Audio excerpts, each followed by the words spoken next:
वो 5000 मेगावाट का भी पैसा उत्तर प्रदेश में जा रहा है। तो काय का ऊर्जा प्रदेश फिर? जिस दिन हम नदियों पर पूर्ण स्वामित्व लेंगे, 36,000 मेगावाट की कैपेसिटी है। हमने कैलकुलेट करके देखा तो 2500 करोड़ एक दिन के हाइडल से हम लोग कमा सकते हैं और 1 करोड़ लोगों को सरकारी रोजगार दे सकते हैं। यह कोई हवाई बात नहीं है, इसके लिए रिसर्च हो चुकी है। आप इतने साधन संपन्न, केवल हाइडल से ही अगर इतना रोजगार उत्पन्न हो सकता है तो इसका मतलब क्या है? जो सत्ता में बैठे हुए हैं, न तो उनके पास ध्येय है, न उनके पास विजन है। यदि आप पूछोगे आज भाजपा और कांग्रेस से कि क्या विजन है उत्तराखंड के लिए, तो उनके पास कुछ विजन नहीं है। वो बस ये बोलते हैं कि 5 साल हम चलाएंगे साहब और 5 साल ये चलाएंगे, और इसी तरह से हमारा बंटाधार होता रहा है। यह आखिरी समय है। अगर आपकी आत्मा आपके पहाड़ के लिए, अपने अधिकार के लिए नहीं जागी, तो फिर मत बोलना कि हम बताने नहीं आए थे, फिर हम तुम्हें जगाने नहीं आए थे, ये मत बोलना। और जब आने वाली पीढ़ी जब तुमसे सवाल करेगी कि जब उत्तराखंड क्रांति दल ने तुम्हें राज्य बना के दिया था तो तुमने राज्य बचाने का मौका क्यों नहीं दिया, तो फिर उनको जवाब देना कि हम बिक गए थे कुछ पैसों में, हम बिक गए थे शराब की बोतलों में, और हम बट गए थे धर्म, जाति और रंग में। यह जवाब देना आने वाली पीढ़ी को।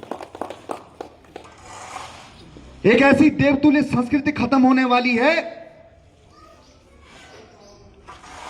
जिसको असली सनातन कहते हैं। सनातन का केंद्र ही उत्तराखंड है। हम असली सनातनी हैं, पर हमें कोई गोरखपुर कानपुर का संगठन आके बताता है कि हिंदू होने पे गर्व करो। अरे भाई, जब तुम विधर्मियों की गुलामी कर रहे थे, हम तब भी यहां पे सनातन की रक्षा कर रहे। तो हमें यह मत सिखाइए कि हिंदू होने पे गर्व कैसे करें। हम वो पहाड़ी लोग हैं, हम वो पराक्रमी लोग हैं। विषय बोलने के लिए बहुत कुछ है।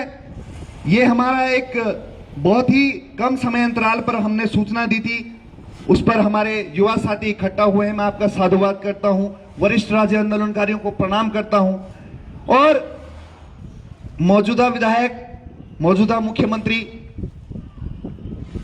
के हम गृह जनपद में हैं, ये उनको भी कहता हूं कि मैं राजनीति करना छोड़ दूंगा। मैं क्या, मेरी 10 पीढ़ी चुनाव नहीं लड़ेगी। तुम राजधानी गैरसैंण दो, मूल निवास प्रमाण पत्र लागू करो, भू कानून लागू करो, गढ़वाली, कुमाऊनी, जोनसारी, भोटिया, बोक्शा, राजी, थारू भाषाओं को बचाओ, राज्य भाषा का दर्जा दो, मेरी राजनीति खत्म करो। हम जीते हैं इस उत्तराखंड के लिए, हम मरते हैं इस उत्तराखंड के लिए। हमारा कोई राजनीति का देह नहीं है। हम चाहते हैं बस ये संस्कृति अमर रहे, ये पहचान, ये टोपी, फतोली, ये नथुली, पिछोड़ी, ये भाषा, ये पूजा पद्धति बची रहे। हमारा केवल इतना ध्येय है, हमारा कोई स्वार्थ का ध्येय नहीं, हम केवल समर्पण वाले लोग हैं। क्योंकि हमारे राज्य आंदोलनकारी, उनकी एक इच्छा थी कि एक जनगीत जो है आप लोगों को सुनाया जाए। तो गिरीश तिवारी गिरदा जी, जिनके हुड़के के ताल पर उत्तराखंड बना, उनकी कुछ लाइनें हैं।